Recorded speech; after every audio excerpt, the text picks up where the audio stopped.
السلام عليكم ورحمة الله وبركاته اخواننا المتابعين.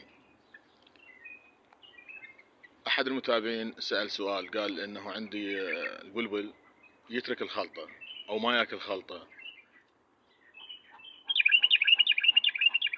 فهذا الفيديو ان شاء الله بيه معلومة انه ليش البلبل يترك الخلطة او ما ياكل الخلطة.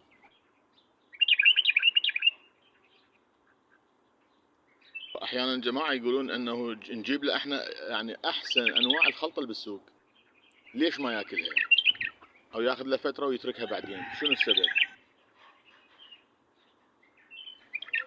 هسه هواي عندنا احنا من جماعتنا اخواننا اللي عندهم مربين بالبيت طيور، او من اللي عندهم مثلا محميات للتكاثر، يقول انا اجيب احسن انواع الخلطه اللي بالسوق انطيها للبلبل، احيانا ياكلها وياخذ له كم يوم هالشكل وهاي بعدين يتركها، احيانا اصلا ما ياكلها يعني نهائيا. السبب شنو؟